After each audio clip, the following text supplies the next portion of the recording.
Please order in the hall and please be seated.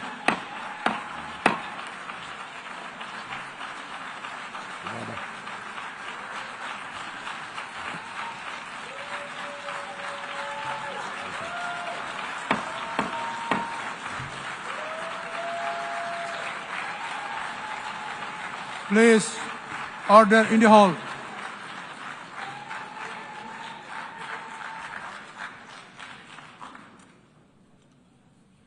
Mr. President, the families of our dear hostages languishing in the dungeons of Gaza, ladies and gentlemen, last year I stood at this podium and I showed this map. It shows the curse of Iran's terror axis. This axis threatened the peace of the entire world. It threatened the stability of our region and the very existence of my country, Israel. Iran was rapidly developing a massive nuclear weapons program and a massive ballistic missile program. These were meant not only to destroy Israel, they were meant also to threaten the United States and blackmail nations everywhere. From Gaza, Yahya Sinwar dispatched waves of Hamas terrorists. They stormed into Israel on October 7th and committed acts of unspeakable savagery. From Lebanon, Hassan Nasrallah had launched thousands of missiles and rockets at our cities, terrorizing our citizens. In Syria, the murderous dictator Assad hosted Iran's forces, tightening a noose of death around our throats. In Yemen, the Houthis launched ballistic missiles at Israel while choking global trade at the mouth of the Red Sea. So what's happened over the past year? We've hammered the Houthis, including yesterday. We crushed the bulk of Hamas's terror machine. We crippled Hezbollah, taking out most of its leaders and much of its weapons arsenal. You remember those beepers, the pagers? We paged Hezbollah, and believe me, they got the message. And thousands of terrorists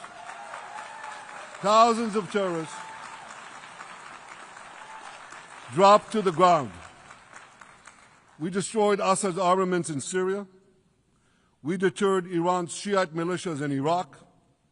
And most importantly, and above anything else that I could say to you or that we did in this past year, in this past decade, we devastated Iran's atomic weapons and ballistic missiles programs.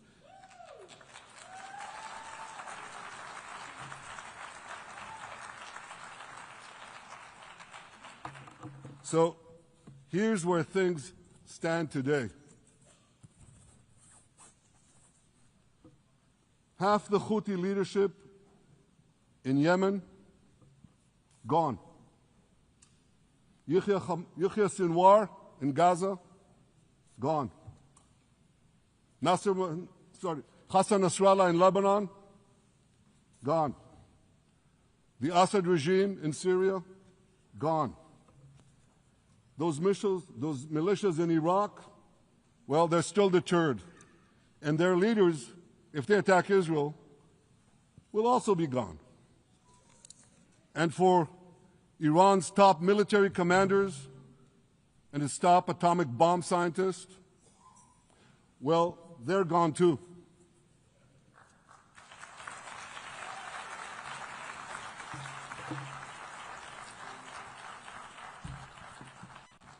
Israel's 12-day war with Iran, which I renamed Operation Rising Lion, that's from the Bible.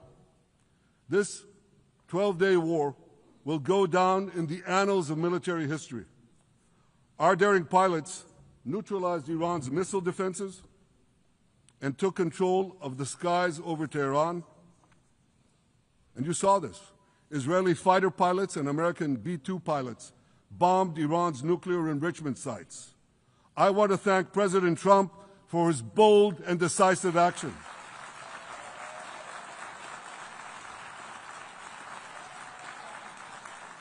President Trump and I promised to prevent Iran from developing nuclear weapons, and we delivered on that promise.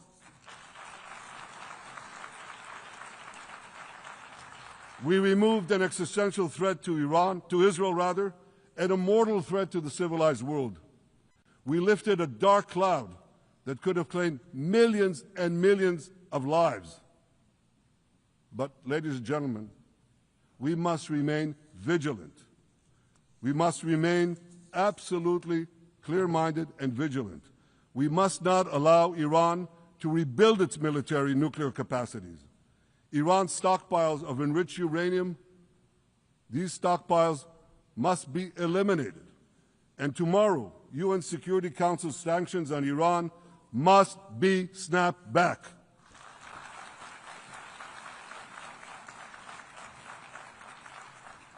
Thanks to the resolve of our people, the courage of our soldiers, and the bold decisions we took, Israel rebounded from its darkest day to deliver one of the most stunning military comebacks in history.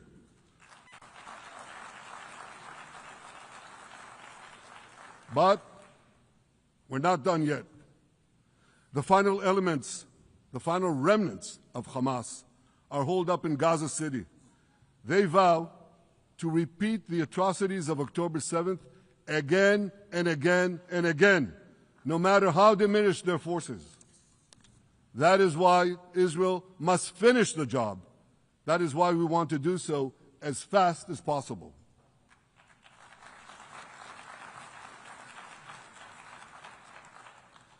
Ladies and gentlemen, much of the world no longer remembers October 7th. But we remember. Israel remembers October 7th. On that day, well, I'll tell you, you can remember October 7th too. You see this large pin here? It's a QR code. What I ask you to do is hold up your phones, zoom in, and you too will see why we fight and why we must win.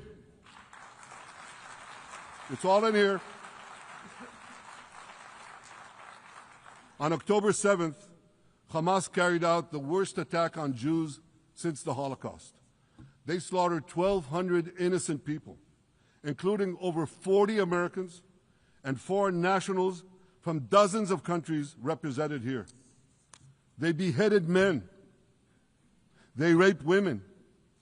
They burnt babies alive. They burnt babies alive in front of their parents. What monsters. And these monsters took more than 250 people hostage. And those included Holocaust survivors, grandmothers and their grandchildren. Who takes hostage grandmothers and grandchildren? Hamas does. So far, we've brought home 207 of these hostages, but 48 still remain in the dungeons of Gaza. 20 of them are alive, starved, tortured, deprived of any daylight, deprived of humanity. These are the names of the 20 living hostages.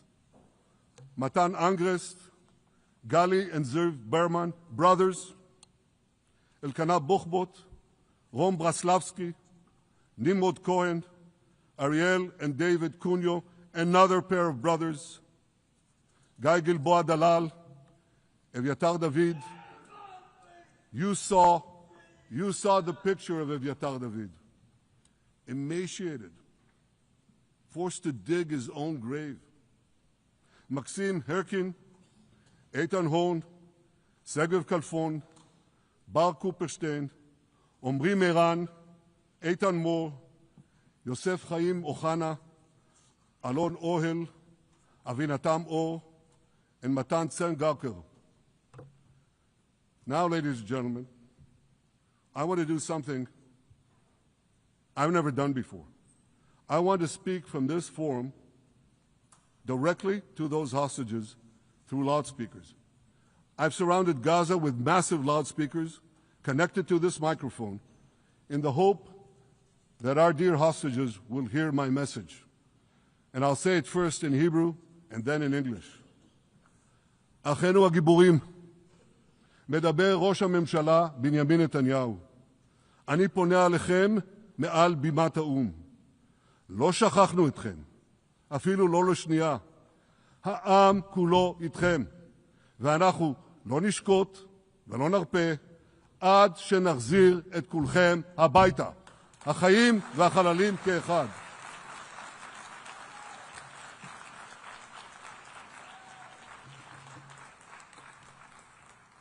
Our brave heroes.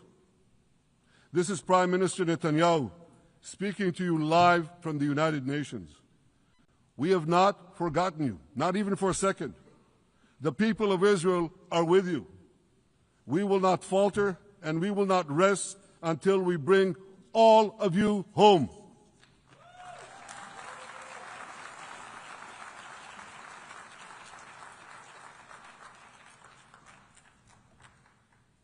Ladies and gentlemen, thanks to special efforts by Israeli intelligence, my words are now also being carried. They're streamed live to the cell phones of Gazans. So to the remaining Hamas leaders and to the jailers of our hostages, I now say, lay down your arms. Let my people go. Free the hostages, all of them, the whole 48. Free the hostages now.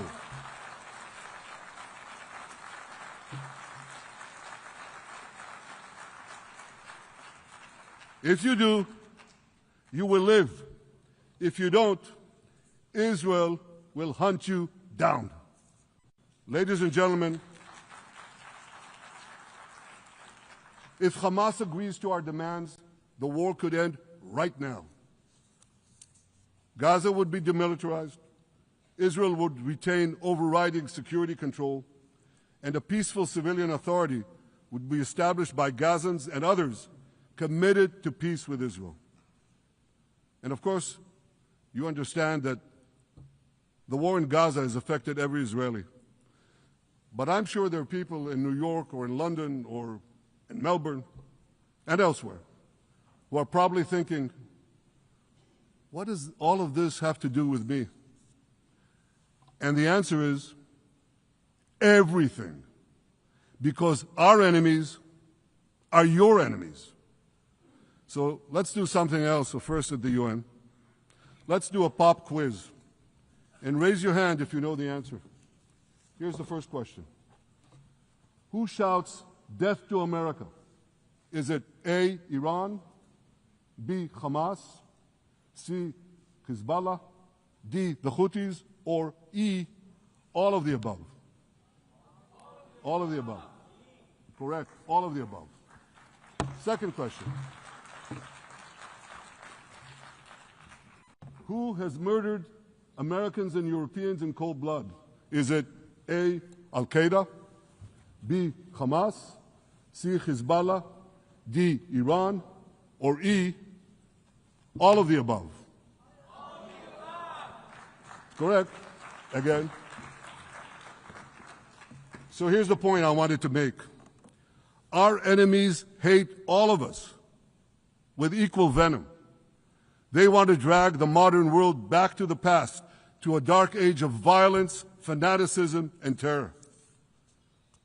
I think many of you are already feeling in your own societies the radical Islamist surge. You know, I'm sure you do, you know deep down that Israel is fighting your fight. So I want to tell you a secret. Behind closed doors, many of the leaders who publicly condemn us privately thank us. They tell me how much they value Israel's superb intelligence services that have prevented time and again terrorist attacks in their capitals, time and again saving countless lives.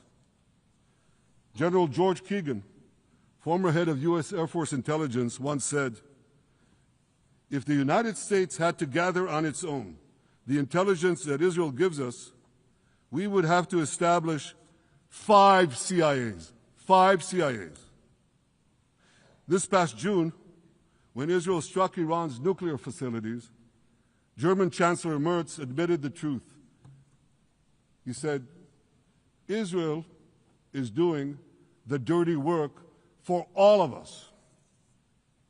President Trump understands better than any other leader that Israel and America face a common threat.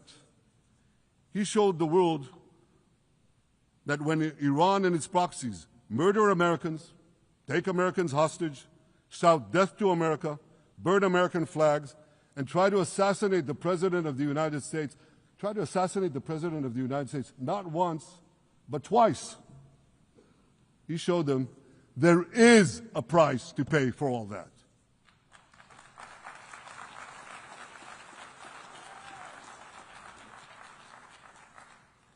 But regrettably, many leaders who are represented in this hall, they send a very different message.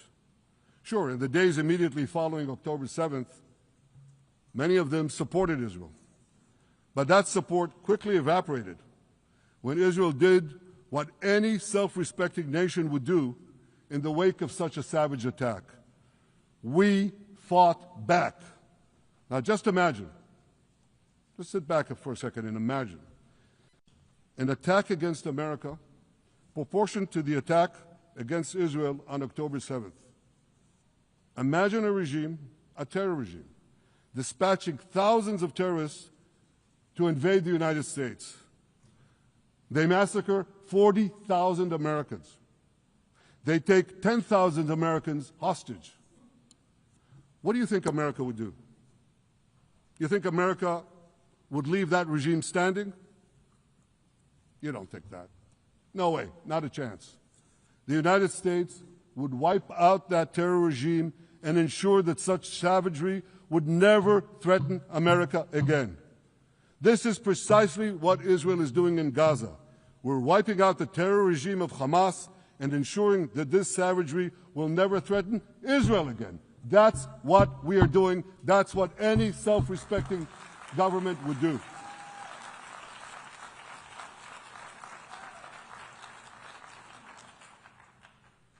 Yet, and it's a yet that I'm sorry to say here, yet over time, many world leaders buckled. They buckled under the pressure of a biased media, radical Islamist constituencies, and anti-Semitic mobs. There's a familiar saying,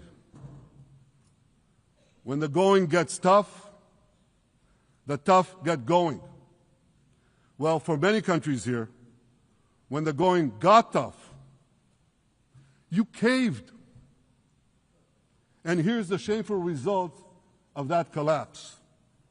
For much of the past 2 years, Israel has had to fight a 7-front war against barbarism with many of your nations opposing us.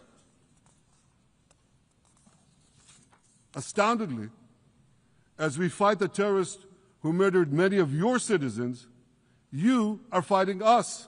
You condemn us, you embargo us, and you wage political and legal warfare, it's called lawfare, against us. I say to the representatives of those nations, this is not an indictment of Israel. It's an indictment of you. It's an indictment of weak-kneed leaders who appease evil rather than support a nation whose brave soldiers guard you from the barbarians at the gate. They're already penetrating your gates. When will you learn? You can't appease your way out of jihad, and you won't escape the Islamist storm by sacrificing Israel. To overcome that storm, you have to stand with Israel. But that's not what you're doing. As the prophets of Israel foretold in the Bible, you've turned good into evil and evil into good. Now I want to drill down on this. take the false charge of genocide. Israel is accused of deliberately targeting civilians. Ladies and gentlemen, the opposite is true. The head of urban warfare studies, Colonel John Spencer, he's perhaps the world's greatest expert on urban warfare. And he says, Israel is applying more measures to minimize civilian casualties than any military in history. And because we're doing that, the ratio of non-combatant to combatant casualties is less than 2 to 1 in Gaza. That's an astoundingly low ratio, lower than NATO's wars in Afghanistan and Iraq, especially when you consider that Gaza is one of the most densely populated urban areas on Earth. It has hundreds of miles of terror tunnels underground, and it has countless terror towers above ground, and thousands of terrorists embedded in the tunnels and in these towers in civilian areas. If you want to see what measures Israel takes to avoid civilian casualties in this war, just look at what we're doing now in Gaza City, the last Hamas stronghold, one of the 2 last strongholds. For 3 weeks, Israel dropped millions of leaflets, sent millions of text messages, and made countless phone calls urging civilians to leave Gaza City before our military moves in. At the same time, Hamas implants itself in mosques, schools, hospitals, apartment buildings, and tries to force those civilians not to leave, to stay in harm's way. And it often threatens them at gunpoint if they try to do so. For Israel, every civilian casualty is a tragedy. For Hamas, it's a strategy. Hamas uses civilians as human shields and as props in its sick propaganda war in Israel, against Israel, a propaganda war that the Western media buys hook, line, and sinker. Now, despite Hamas's threats, close to 700,000 Gazans, almost 750,000, have already heeded our calls and moved to safe zones. Now I want to ask you a simple question, a simple, logical question. Would a country committing genocide plead with the civilian population it is supposedly targeting to get out of harm's way? Would we tell them, get out, if we want to commit genocide? We're trying to get them out. And Hamas is trying to keep them in. And this charge is so baseless. The comparison to genocide, wholesale slaughter of populations. What, did the Nazis ask the Jews to leave, kindly leave, go out?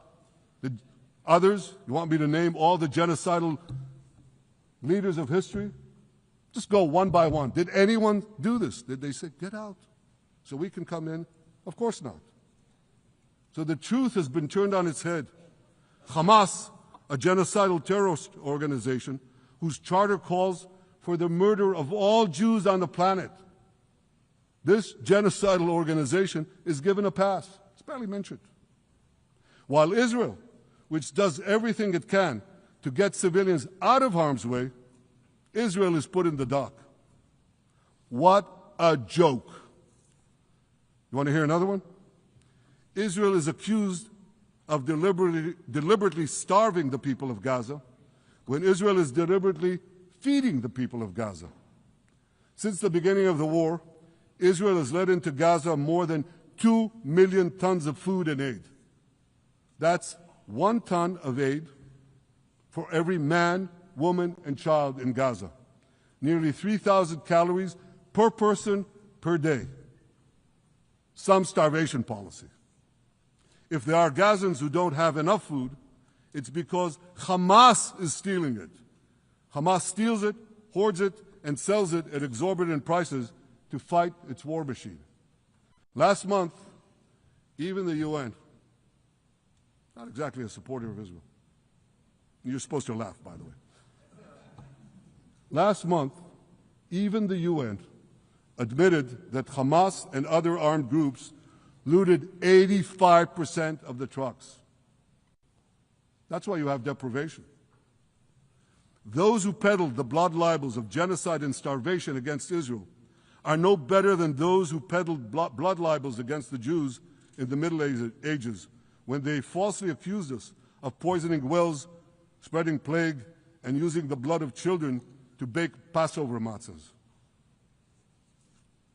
Anti-Semitism dies hard. In fact, it doesn't die at all. It just keeps coming back with its libelous lies, refurbished, regurgitated over and over again. And I want to tell you something else. These anti-Semitic lies, they have consequences. In recent months, Jews have been assaulted in Canada, Australia, Britain, France, the Netherlands, and elsewhere. Here in America, an elderly Holocaust survivor was burned to death in Colorado. And a beautiful young couple from the Israeli embassy in Washington was brutally gunned down right in front of the Holocaust Museum there.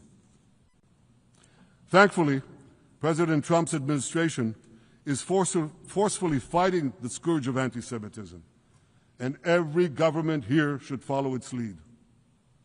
But instead, many do the opposite.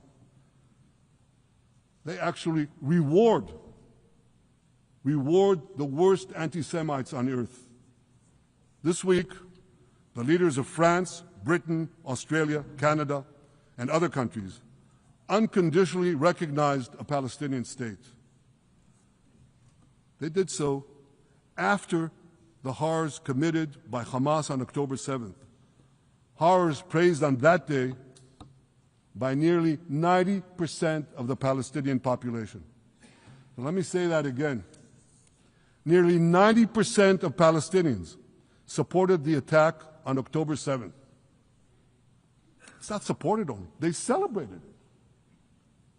They danced on the rooftops. They threw candies. That's both in Gaza and in Judea, Samaria, the West Bank as you call it. And it's just the way they celebrated another horror, 9/11. They danced on the rooftops. They cheered. They threw candy. You know what message the leaders who recognize the Palestinian state this week sent to the Palestinians? It's a very clear message. Murdering Jews pays off. Well, I have a message for these leaders. When the most savage terrorists on earth are effusively praising your decision, you didn't do something right. You did something wrong, horribly wrong. Your disgraceful decision will encourage terrorism against Jews and against innocent people everywhere. It will be a mark of shame on all of you. But wait a minute, Mr. Prime Minister, they tell me. Wait a minute. We believe in a two-state solution where the Jewish state of Israel will live side by side in peace with the Palestinian state. There's only one problem with that. The Palestinians, they don't believe in this solution. They never have. They don't want a state next to Israel. They want a Palestinian state instead of Israel. And that's why every time they were offered a Palestinian state, but were required to end the conflict with Israel and recognize the Jewish state, every time, over the decades, they turned it down. And that is why every time they were given territory, they used it to attack us. In fact, they effectively had a Palestinian state in Gaza. So what did they do with that state? Peace? Coexistence? No. They attacked us time and time again. Totally unprovoked. They fired rockets into our cities. They murdered our children. They turned Gaza into a terror base from which they committed the October 7th massacre. So here's the uncomfortable truth. The persistent Palestinian rejection of a Jewish state in any boundary is what has driven this conflict for over a century. It is still driving it. It's not the absence of a Palestinian state. It's the presence and existence of a Jewish state. And I find it amazing that the foreign chancelleries and the ministries and all those who pontificate about this, and the leaders, How can they not see this basic truth when it is repeated again and again and again ad nauseum? And I want to say something else. This rejection of a Jewish state not only applies to Hamas, it also applies to the so-called moderate Palestinian Authority. You should know that the Palestinian authorities pays terrorists to slay Jews. The more Jews the terrorists slay, the more the Palestinian Authority pays. The Palestinian Authority names its government buildings, its public squares, its schools, after the mass murderers of Jews, which they glorify as martyrs. They pay and glorify not just the killer of Jews, but also killers of Christians. Christians like Taylor Force, an American veteran who was brutally murdered in Israel by Palestinian terrorists.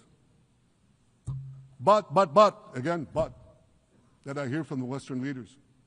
They tell me, the PA promised us it will reform. And I know this time, Prime Minister, it will be different. Yeah, right. We've heard these promises for decades. They always promise. They never deliver. Because you see, the Palestinian Authority is corrupt to the core. They haven't held elections in 20 years. They use the same textbooks as Hamas, exactly the same textbooks. They teach their children to hate Jews and destroy the Jewish state. And Christians don't fare much better. When Bethlehem, the birthplace of Jesus, was under Israeli control, 80% of its residents were Christians. But since the PA took control, that number has dwindled to under 20%. These are the people you want to give a state to? What you're doing is giving the ultimate reward to intolerant fanatics who perpetrated and supported the October 7th massacre. Giving the Palestinians a state 1 mile from Jerusalem after October 7th is like giving Al-Qaeda a state 1 mile from New York City after September 11th. This is sheer madness. It's insane, and we won't do it.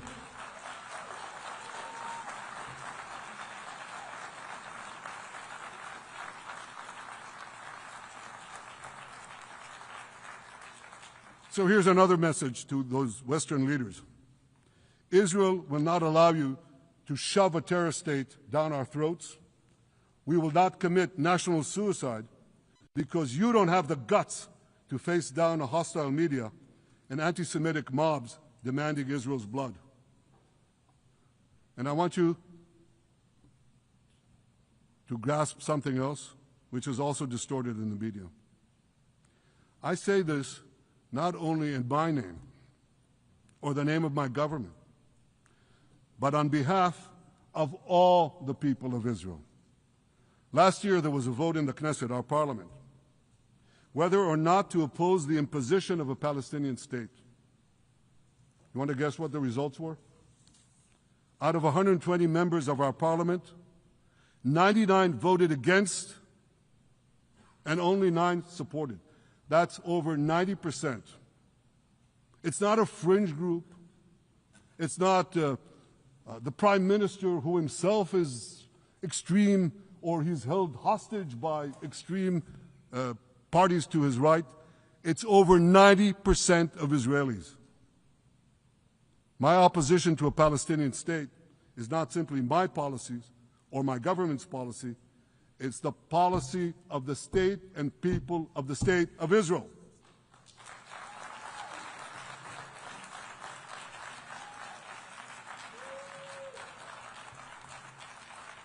Western leaders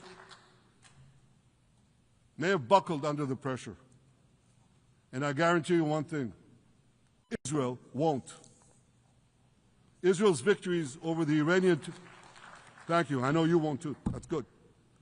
Israel's victories over the Iranian terror axis have opened up possibilities for peace that were unthinkable 2 years ago.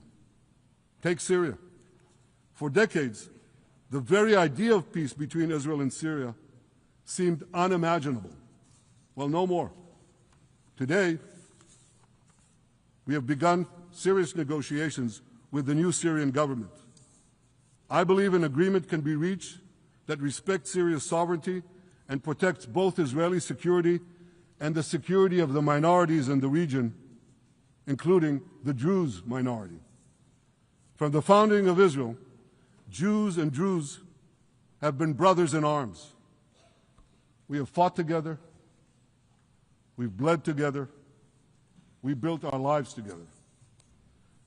When I was a young commander in Israel's Special Forces, my own life was saved by the invaluable advice given to me by a great friend, Salim Shufi, a heroic Druze IDF veteran. And that's why I couldn't sit idly by, nor could Israel sit idly by, while the Druze were being slaughtered by jihadists. And I instructed our forces to stop the massacre, which they promptly did.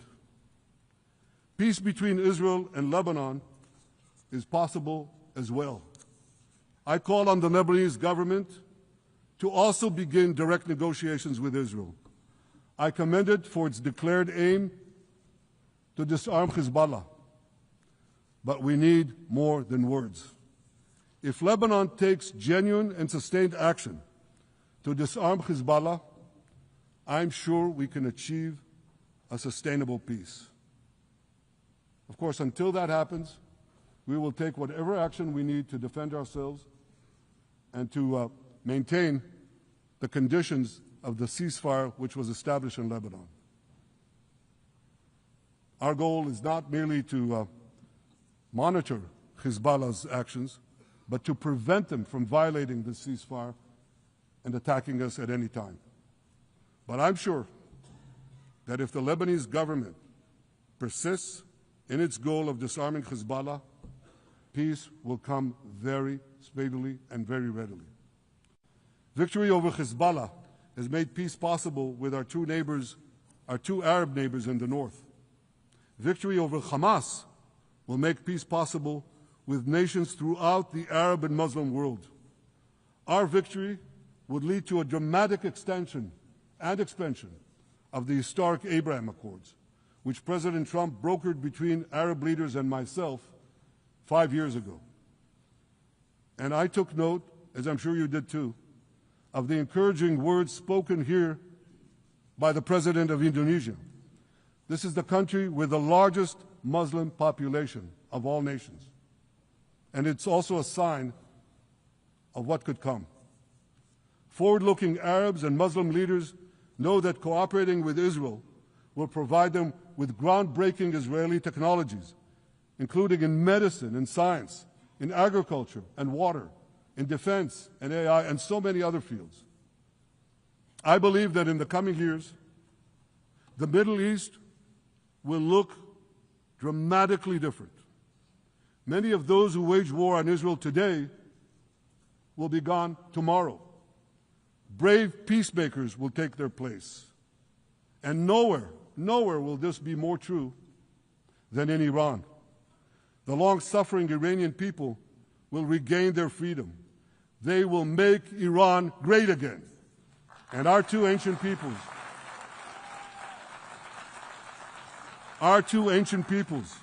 the people of Israel and the people of Iran, will restore a friendship that will benefit the entire world. Ladies and gentlemen,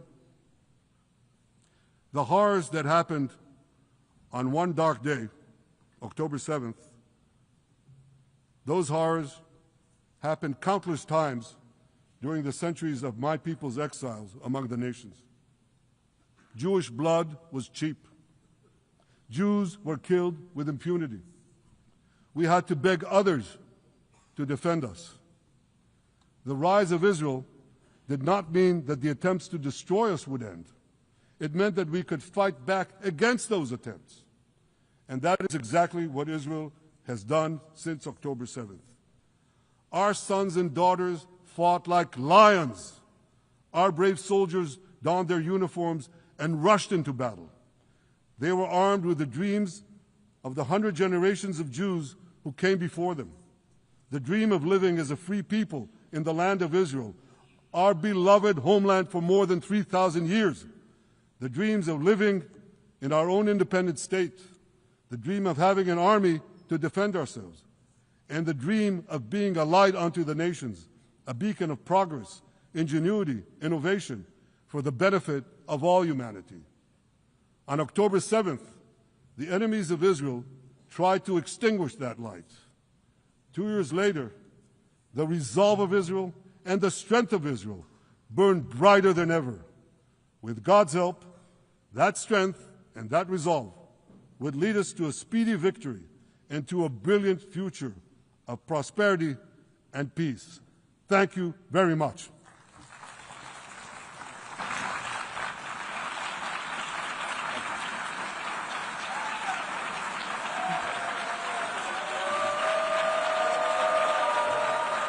On behalf of the Assembly, I wish to thank the Prime Minister of the State of Israel,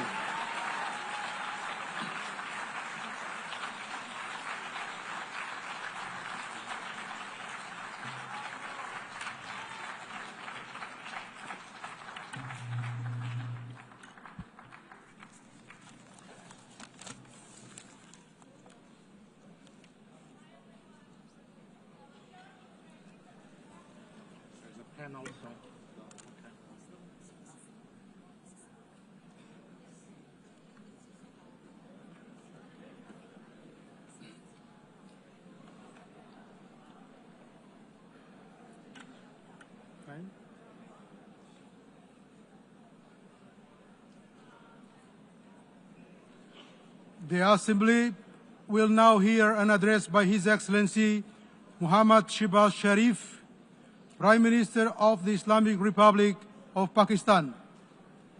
I request protocol to escort His Excellency and invite him to address the Assembly.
बिस्मिल्लाहिर्रहमानिर्रहीम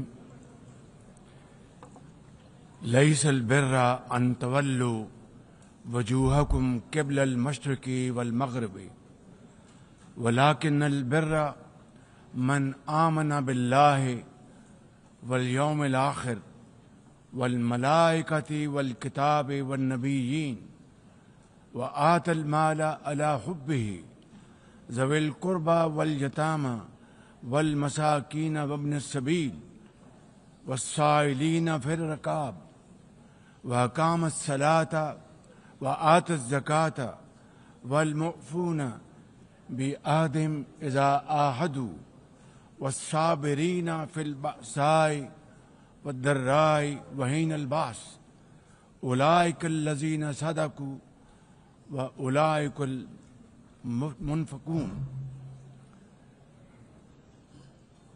Madam President, Excellencies, ladies and gentlemen, Assalamu alaikum and a very good morning. I wish to congratulate Her Excellency Annalena Baerbock on assuming the presidency of the 80th session of the United Nations General Assembly. I also commend Secretary General Antonio Guterres for his bold leadership of the United Nations in testing times. Ladies and gentlemen, our world is more complex today than ever before. Conflicts are intensifying, international law is being brazenly violated, humanitarian crises are multiplying, terrorism remains a potent threat, disinformation and fake news undermine trust, climate change threatens our very survival, and more so countries like Pakistan. Today, multilateralism is no more an option, it is need of the hour. Excellencies, Pakistan's foreign policy, guided by the vision of Quaid-e-Azam Muhammad Ali Jinnah, is based on peace, mutual respect and cooperation. We believe in the peaceful settlement of disputes through dialogue and diplomacy. Last year, from this very podium, I had warned that Pakistan would act most decisively against any external aggression. Those words of mine proved true. I hope it didn't. But then that is destiny. When in May this year, my country confronted unprovoked aggression from our eastern front, the enemy came shrouded in arrogance. We sent them back in humiliation, delivering our bloody nose. Excellencies, India sought to extract political gains from a human tragedy by spurning my sincere offer of an independent international investigation into the Pahalgam incident. Instead, it attacked our cities and targeted our innocent civilians. When our territorial integrity and national security were violated, our response was in accordance with the right of self-defense under Article 51 of United Nations Charter. Our valiant armed forces, under the stellar leadership of Field Marshal Syed Asim Munir, mounted an operation of stunning professionalism, bravery and acumen. Repulsing the enemy's attack under Air Chief Marshal Zahir Babar Sidhu, our falcons took flight and etched their answer across the skies, resulting in 7 of the Indian jets turned to scrap and dust. A decisive response.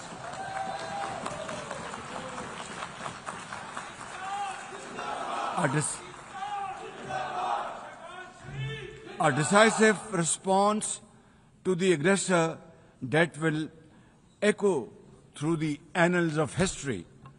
To the fearless architects of this victory to every officer and soldier, heirs of our martyrs. Their names are forever engraved in glory. To the mothers of our martyrs, their courage guides our path forward, and their sacrifice shall never be in vain, inshallah, God willing. And to every Pakistani, you stood as one unbreakable wall, a bunyanum marsus.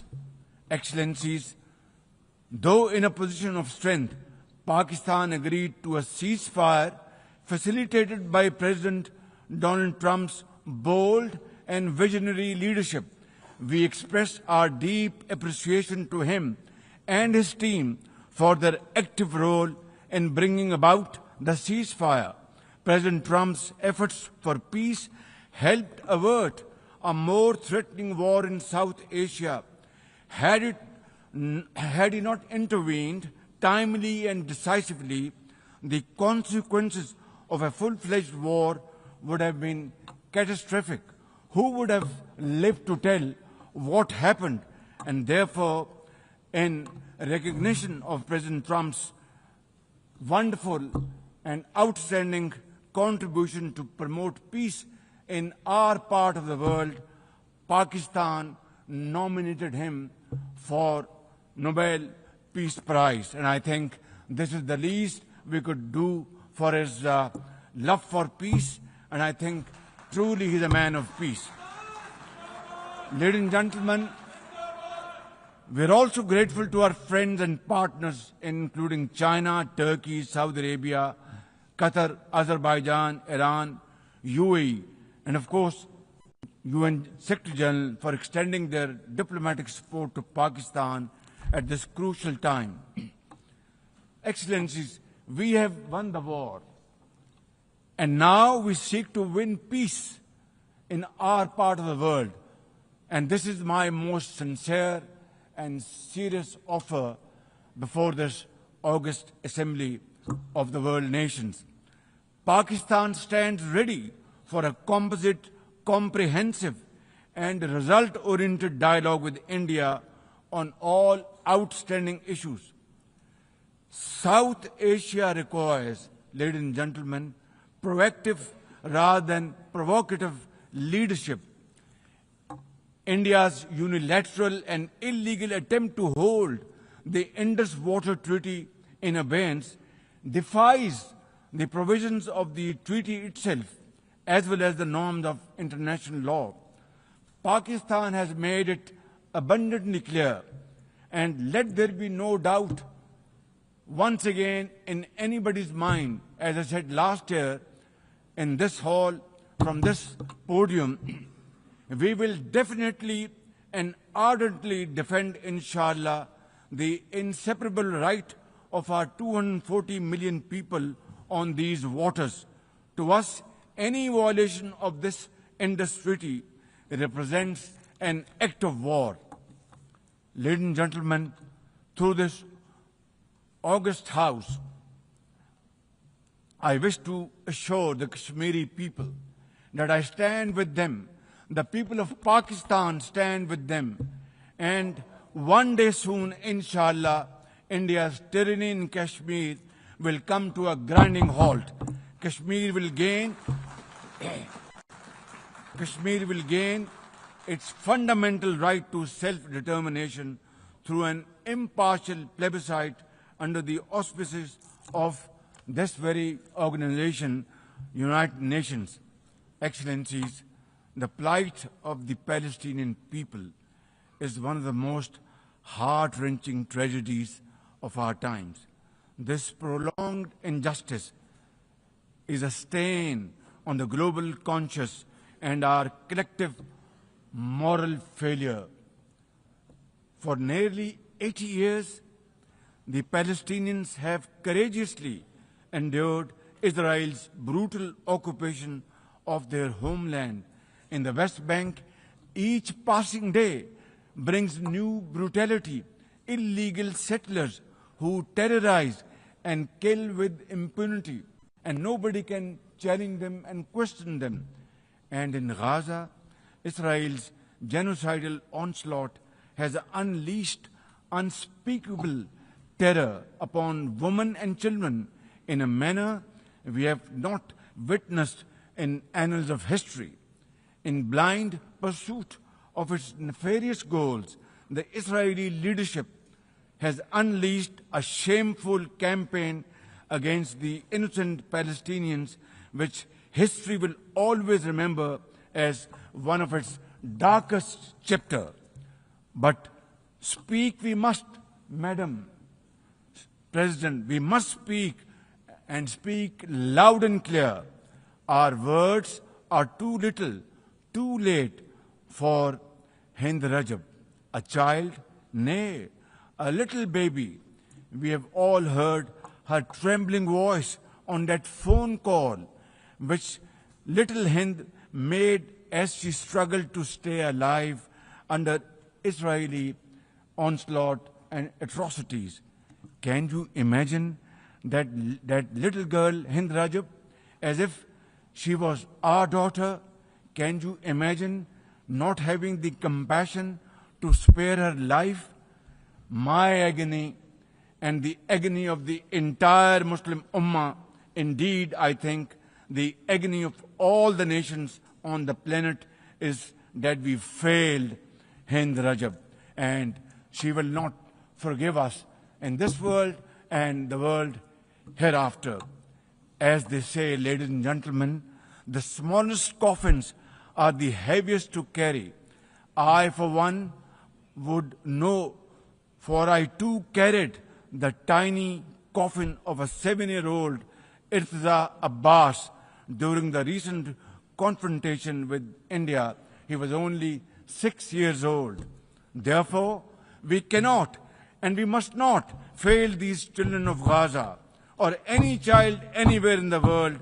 We must find a path to a ceasefire now and just now. Pakistan firmly supports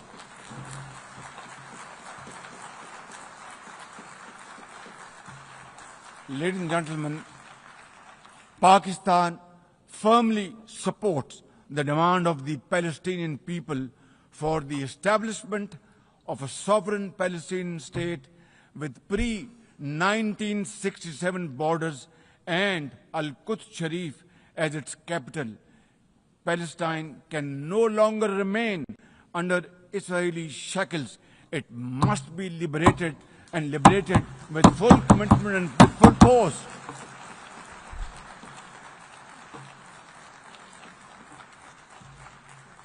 Excellencies, as far as Pakistan is concerned, we were among the first to recognize Palestinian statehood in 1988. And now we welcome the recognition of the state of Palestine by a number of countries recently around the globe, and urge others to also follow suit, because time and tide wait for none. We are further grateful for President Trump's timely initiative to invite Arab Islamic states 3 days ago here in this building for a consultative session at the United Nations. And I was also part of that consultative process. And I think, and I hope and pray to God that it has rekindled hope for a ceasefire in the nearest future, for which the credit must again be attributed to President Trump for this peace initiative. Excellencies, Israel's recent attack on Doha and its continued violations of the sovereignty and territorial integrity of numerous countries is reflective of its rogue behavior. Pakistan stands unwaveringly with our brothers and sisters in Qatar. We also support all efforts for a peaceful resolution of the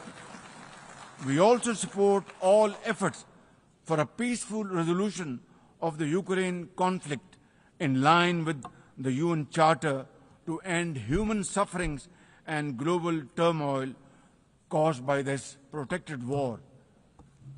Madam President, Pakistan condemns terrorism in all its forms and manifestation. For over 2 decades, Pakistan has been at the front line of global counter-terrorism efforts, having suffered over 90,000 people. We lost 90,000 people of our country, babies, children, mothers, sisters, brothers, elderly people, doctors, engineers, and also suffered economic loss of $150 billion. Please tell me, put your hand on your heart, that what can be a bigger manifestation of our commitment to fight terrorism and erase it not only from the face of Pakistan, but from the face of this global world.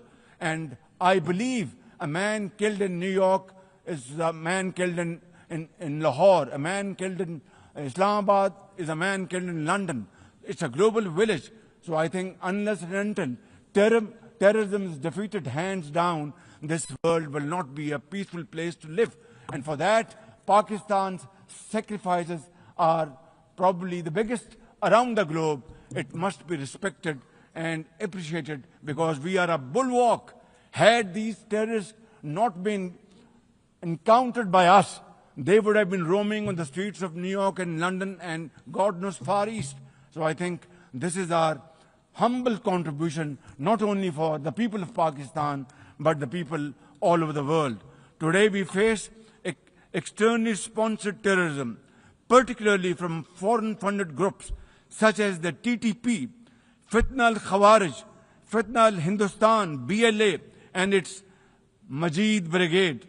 Operating from Afghan soil, these groups are responsible for some of the most heinous attacks inside Pakistan, including the dastardly Jafar Express train incident earlier this year, the train was hijacked and 400 people were kept for days and weeks.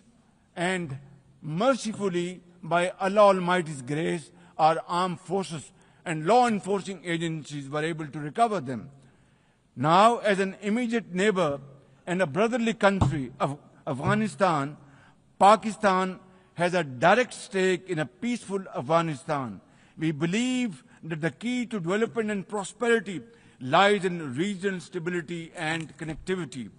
Pakistan continues to engage with all partners to extend humanitarian assistance, promote economic recovery, and encourage inclusive political framework in Afghanistan. The interim Afghan government must, however, uphold human rights, including women's rights. Above all, we expect that Afghan interim government to take effective action against terrorist groups and to ensure that Afghan soil is not used for terrorism against any country. Ladies and gentlemen, there must be no space for hate speech, discrimination or violence against any person or against any religion. Hate-driven ideologies such as India's Hindutva-driven extremism pose a danger to the entire world. While there is growing recognition of the dangers posed by Islamophobia, the imperative of effectively combating this menace can hardly be overemphasized. Pakistan welcomes the appointment of a UN Special Envoy to combat this scourge.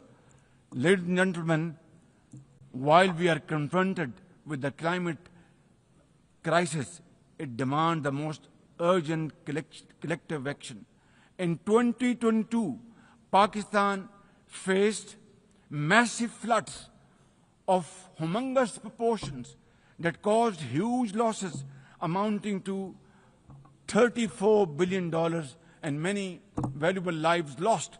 This year again, we are dealing with another mega flood with thousands of villages washed away from the face of the earth, millions of people displaced, more than 1,000 killed, and billions of dollars of crop, livestock, and property washed away, lost to flood waters. Our nation stands united in these testing times, and we are dealing with this natural calamity with remarkable resilience by the grace of God. I have declared a climate emergency to cope with this challenge. The catastrophic floods of 2022 and 2025 this year are glaring examples of loss and damage caused due to climate change. Pakistan, to the contrary, my honorable guests in this hall and through the cameras around the globe, Pakistan contributes less than 1% of global emissions annually, yet it continues to face the relentless brunt and muddy waves of climate change. And then we are told to borrow loans and add on to our debt, huge debt pillars we have over the period of time. This is not fairness. This is not equality. This is not justice. This is not fair play. How can you expect a country which is a developing country facing humongous flood challenges every year due to climate change and no fault of ours, and yet we are told to borrow more loans? I think borrowing loan would be destroying your economy. We will be better off than not borrowing loan and standing on our own feet, working hard, tirelessly, blood and sweat, and we will, inshallah, make Pakistan a great country, inshallah. Ladies and gentlemen, while we deal with climate change, I bear good tidings on the domestic economic front. Socio-economic development and the welfare of our people are among my government's foremost priorities. We have successfully implemented deep-rooted structural macroeconomic reforms, modernized and broadened our taxation system, intensified efforts to mobilize productive investment, and embraced digitization, AI, and crypto as the tools of the future. Strategic partnerships, including our all-weather cooperation with China through the China-Pakistan Economic Corridor under President Xi Jinping's landmark Belt and Road Initiative, are contributors to our progress as I speak. I admire the vision and foresight of President Xi Jinping, whose recently launched Global Governance Initiative, along with other global initiatives, offers a comprehensive framework for a more just, fair and inclusive development. Excellencies, as a non-permanent member of the UN Security Council, Pakistan is playing its constructive role in conflict prevention. The unanimous adoption of Resolution 2788 under our presidency of the Council has renewed our collective commitment to multilateralism, respect for the UN Charter, and effective implementation of UN Security Council resolutions. Excellencies, at the end, let me assure you that Pakistan will always stand for peace, justice, and development, for a revitalized United Nations, and for cooperative and multilateralism that is fair and inclusive and delivers for all. Therefore, let this 80th anniversary not simply commemorate history. Let us make history and chart a future for the next 80 years with these United Nations as enduring hope for global good. Let us truly strive to become better together. Thank you very much. United Nations, long live. God bless you.